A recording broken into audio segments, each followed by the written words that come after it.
आज का पहला नंबर सवाल है कि प्रकाश कौन सा तरंग है। प्रकाश कौन सा तरंग है, ये एग्जाम में बार बार पूछे जाते हैं। तो प्रकाश कौन सा तरंग होता है, तो अनुप्रस्थ या चुंबकीय तरंग होता है। क्या, तो अनुप्रस्थ या चुंबकीय तरंग होता है। इससे आप लोग याद रखिएगा, ये 2025 में पूछा जाएगा। एकदम काफ़ी इंपॉर्टेंट सवाल है, तो याद रखिएगा, एकदम VVI ऑब्जेक्टिव है, याद रखिएगा। तो चलते हैं अगला सवाल को। दूसरा सवाल है कि प्रकाश गमन करती है। प्रकाश गमन करती है तो प्रकाश सीधी रेखा में गमन करती है। कैसी, सीधी रेखा में, सीधी रेखा में गमन करती है, सीधी रेखा में गमन करती है। प्रकाश गमन करती है, प्रकाश गमन करती है तो प्रकाश सीधी रेखा में गमन करती है। कैसे, सीधी रेखा में गमन करती है। इसे आप लोग याद रखिएगा।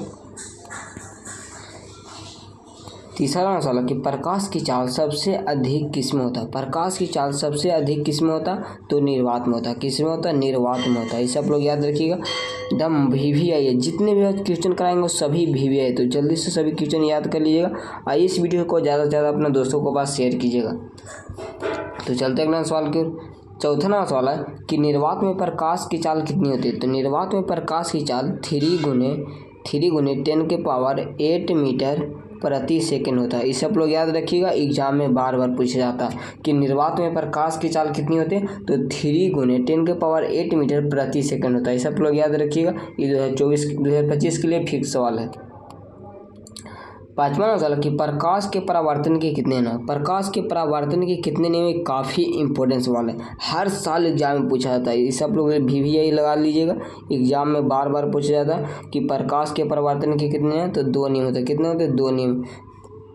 अगर पूछ देगा कि प्रकाश के अपवर्तन के कितने होते हैं, अपवर्तन के कितने हैं, प्रकाश के अपवर्तन,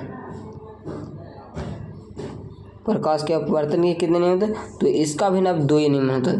चाहे आप लोग से पूछ लेगा परावर्तन के नियम या अपवर्तन के नियम, कितना नियम होता है, 2 नियम होता है। इसे आप लोग याद रखिएगा, ये दोनों एग्जाम के लिए इंपॉर्टेंट सवाल है। 6वां सवाल कि प्रकाश के परावर्तन निर्धारित होता है, मतलब प्रकाश के परावर्तन से निर्धारित होता है तो आपतन कोण बराबर परावर्तन कोण होता है। क्या होता है, आपतन कोण बराबर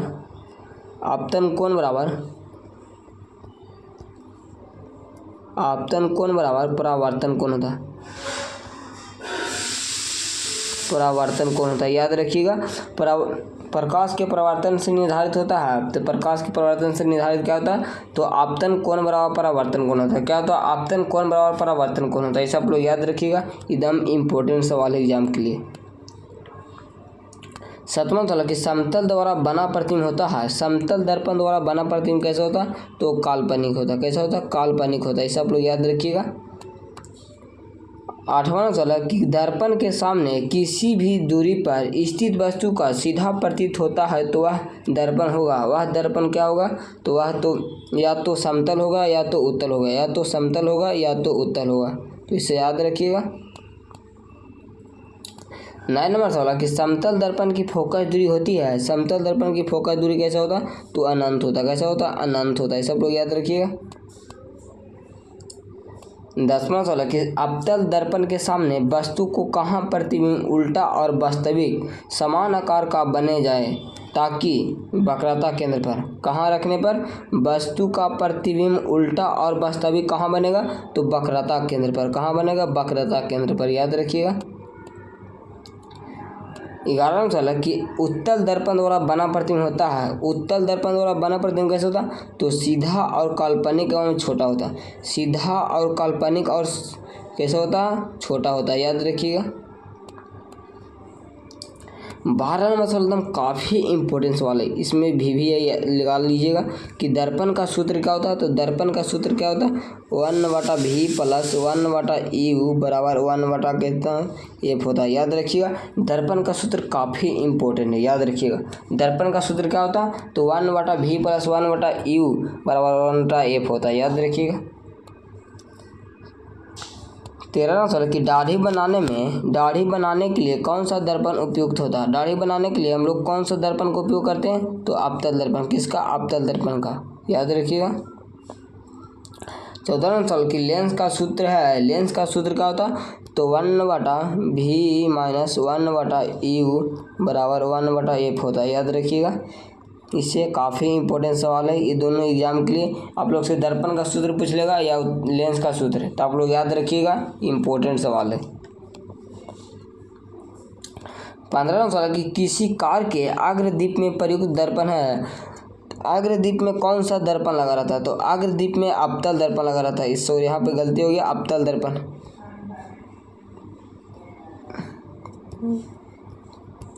अवतल दर्पण लगा रहता है। कैसा लगा था? अवतल दर्पण लगा रहता है। अग्रदीप पूछेगा तो अवतल दर्पण मांगे, और अगर पूछेगा कि साइड मिरर के लिए कौन सा दर्पण उपयोग, साइड मिरर के लिए उत्तल का उपयोग करते हैं, साइड मिरर के लिए उत्तल का उपयोग करते हैं, याद रखिएगा।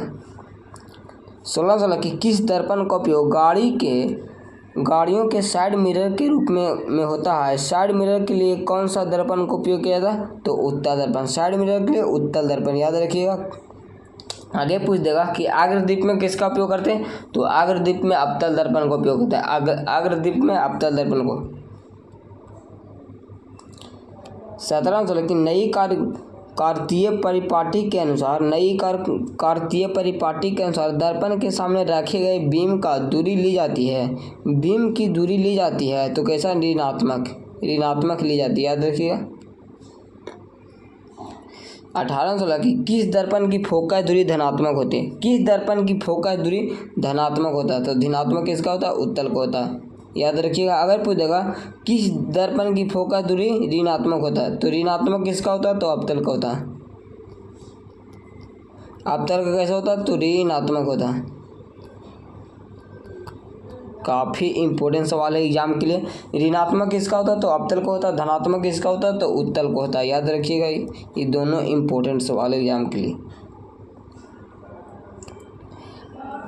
19वां सवाल है कि यदि किसी वस्तु का आवर्धन ऋणात्मक हो तो उस प्रतिबिंब की प्रकृति क्या होगा? उस प्रतिबिंब की प्रकृति क्या होगा? तो वास्तविक और उल्टा होगा। क्या होता है? वास्तविक और उल्टा होता है, याद रखिएगा इससे। 20वां सवाल कि दंत विशेषज्ञ में किस दर्पण का उपयोग मरीजों के दांतों का बड़ा प्रतिबिंब देखने के लिए करते हैं? बड़ा प्रतिबिंब किस में बनता? तो बड़ा प्रतिबिंब देखने के लिए किसका उपयोग करते हैं? तो अवतल दर्पण में कैसा? बड़ा प्रतिबिंब बनता है, याद रखिएगा इससे। बड़ा प्रतिबिंब किस में बनता है? तो अवतल दर्पण। अगर पूछेगा कि छोटा प्रतिबिंब किस में बनता है? तो उत्तल में कैसा बनता? उत्तल में केवल छोटा प्रतिबिंब बनता, केवल छोटा प्रतिबिंब बनता, याद रखिएगा। केवल छोटा प्रतिबिंब, याद रखिएगा। अगर पूछेगा अवतल में कैसे बनता? छोटा और बड़ा दोनों बनता, छोटा और बड़ा दोनों बनता, तो याद रखिएगा। तो आज के लिए इतने ही। जय हिंद, धन्यवाद।